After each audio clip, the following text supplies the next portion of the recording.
I'm very pleased to welcome you to a joint session or a joint program that we are doing on our normal public series, which is the Global Issues for Cleveland's Global Citizens.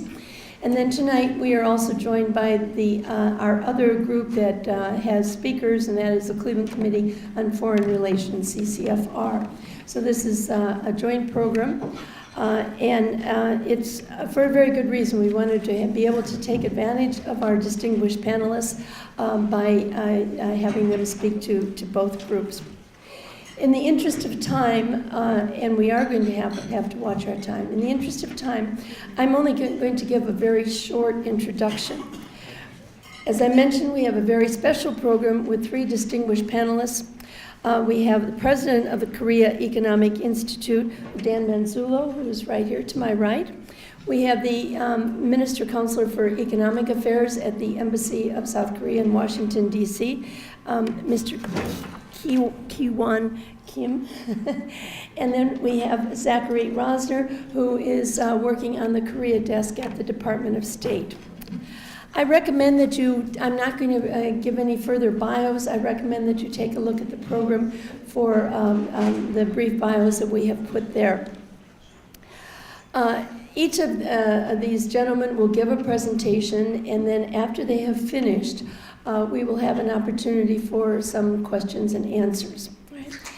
I think you all know that Korea is a success story. Korea is an important ally, and also an important partner of the United States, and a truly global leader.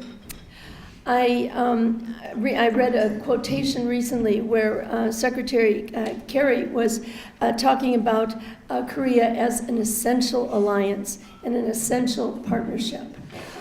And so we are going to hear more from these gentlemen about Korea today, but the title of the program is The Future of Korea. So that I hope that by the end of this program, you will have some terrific insights into where the country is going.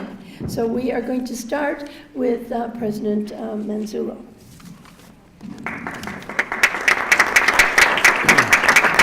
Well, thank you very much.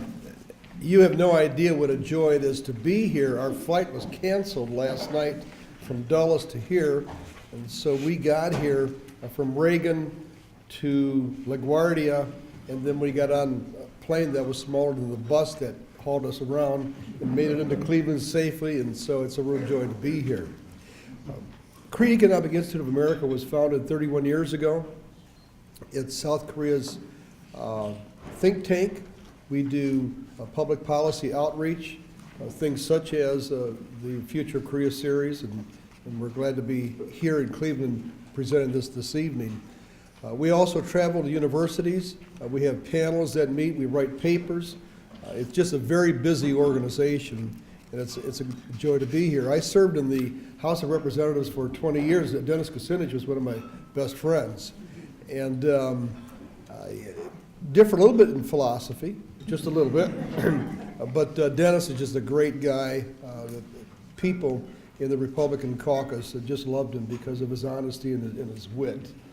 We came to the point where Dennis left and I did under unusual circumstances, and because I had chaired the Subcommittee on Asia and the Pacific in my last 2 years of being in the House of Representatives. I've always had a great interest in Korea, ended up here, and now working with a great country. The story of Korea is nothing less than incredible. 60 years ago, a country rising out of the rubble, no natural resources, no background in manufacturing, no trained people.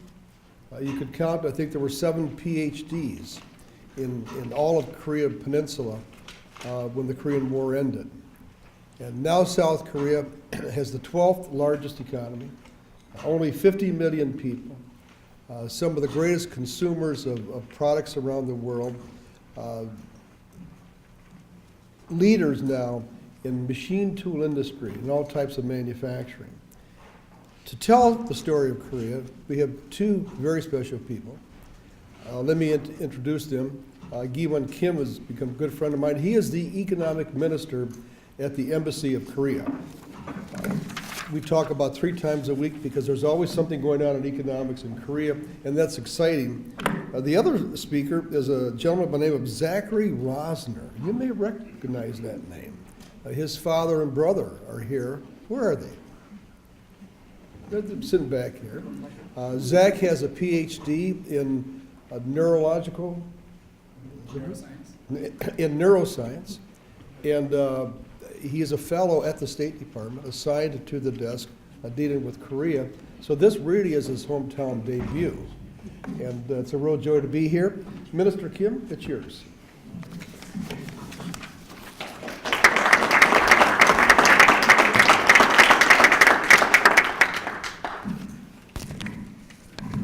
Thank you, President Manzullo, for your kind introduction, and also thank you, Ambassador Hodge, for inviting us to this beautiful city of Cleveland and beautiful state of Ohio.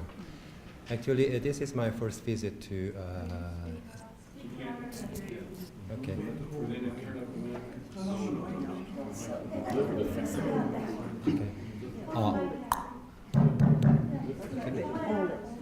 No, they'll adjust it in the back of the room. I'm really pleased to visit the beautiful city of Cleveland and the state of Ohio. And this is the first visit to Ohio, and also first visit to Cleveland. So I heard a lot of Midwest and Ohio, but really a good experience for me to meet you all here, the distinguished members of Cleveland Council of World Affairs. Particularly this year makes second anniversary of Korea-U.S. Free Trade Agreement. So March 15 is the day of celebration. So next week we are going to hold a series of events in D.C.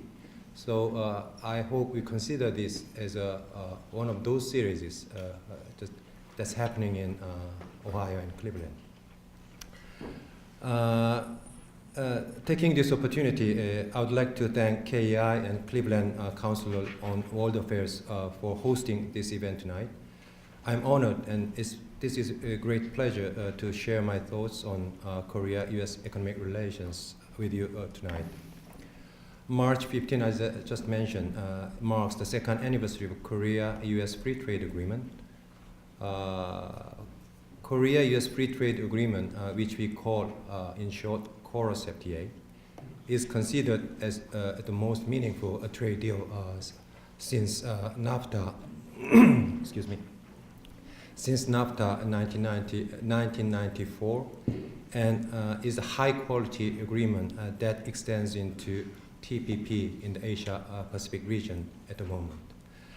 KOROS FTA now provides strong platform of bilateral consultation by establishing 20 committees, sector by sector, that covers goods, services, investment, agriculture, textiles and apparel, pharmaceutical products and medical devices, SMEs, SPS, TBT, trade remedies, electronic commerce, government procurement, IPR, competition, environment, labor, transparency, and dispute settlement.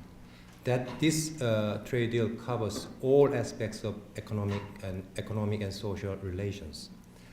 With entry into force of KOROS FTA on March 15, 2012, a strong economic pillar has been added to Korea-U.S. Security Alliance, which was forged in the crucible of Korean War in 1950 to 1953. I think the Korean War veterans are present today. As actually, we're deeply thankful for their service, and this is one of the reasons why Korea flourished this way.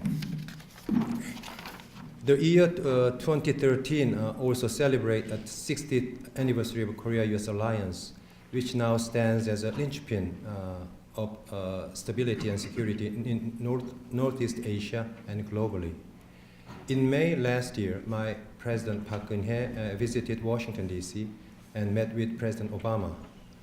Both leaders declared that Korea-U.S. alliance at the best ever, agreeing on joint declaration. President Obama will visit Japan and Korea in April this year. Among the summit agenda, the TPP and KOROS FTA implementation stands out. TPP and KOROS FTA are considered as most important tools of United States rebalance to Asia Pacific. Korea view the year 2014 as the beginning of new cycle of next 60 years of Korea-US relations.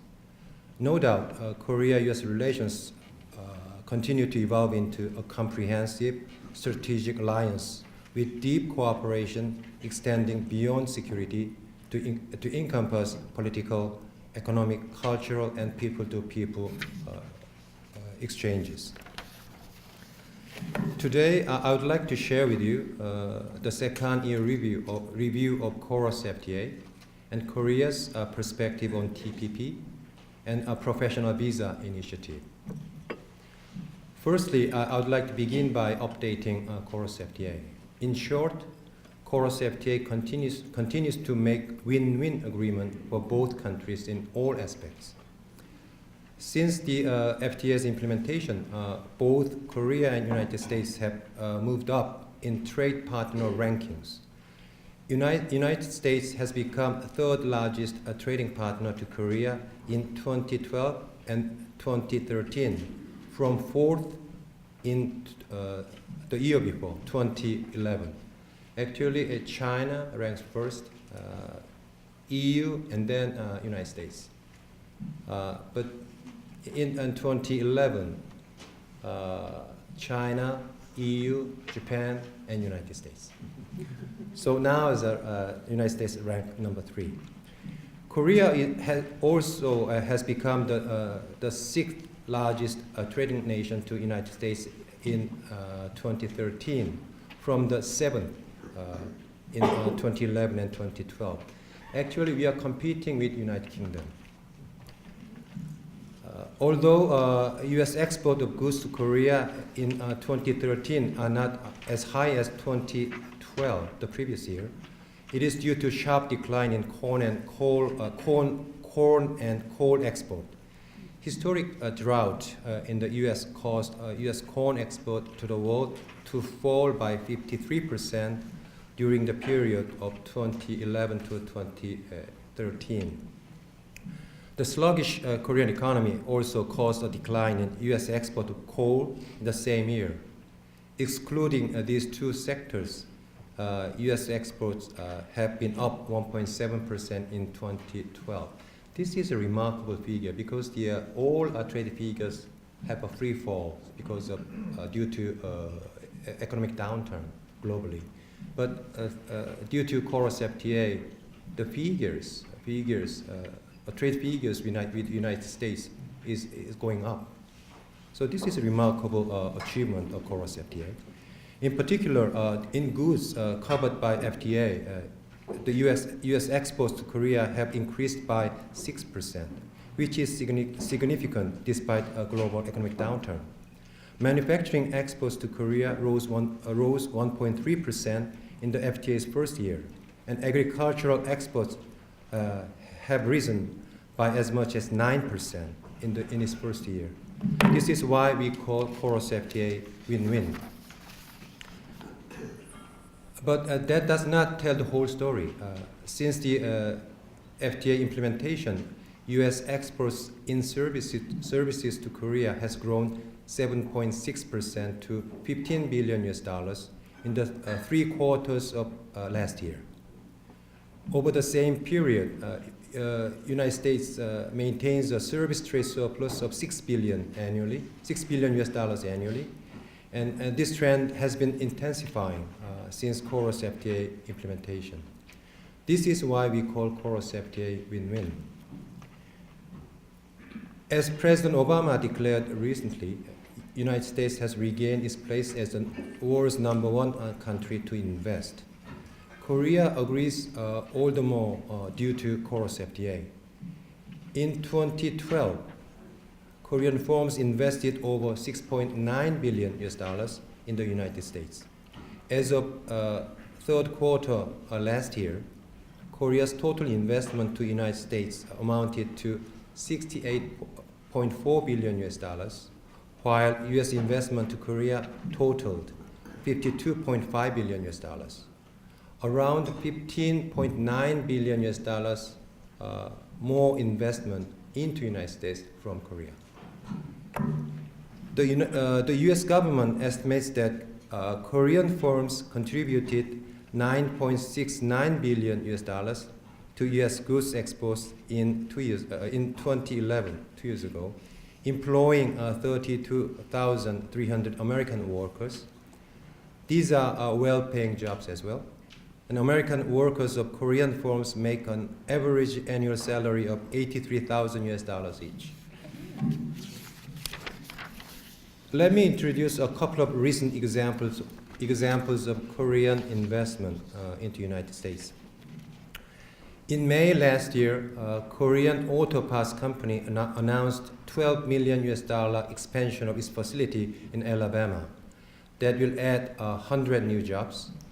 In October last year, Hankook Tire, the Korea's largest tire maker, announced $800 million US dollar investment to build its first factory in Tennessee. This is why we call Chorus FTA win-win. I think this is not a good development. All states of United States actually Ohio tire makers are well known. I think it's competitors in Tennessee. But anyhow, this is the overall win-win characteristic, nationwide. Secondly, I would like to share Korea's interest in joining the Trans-Pacific Partnership negotiation. Korea announced its interest on joining TPP negotiations in November last year. Korea has done a preliminary consultation with most TPP countries, including United States. The consultation with Japan is yet to come. But we have done rounds of preliminary consultation with other 11 TPP countries. Once we have finished the stage of a bilateral consultation, we will make a final decision on the entry into TPP. But this is, as you know, the trade deal is very political. So the timing of announcement is also important for incumbent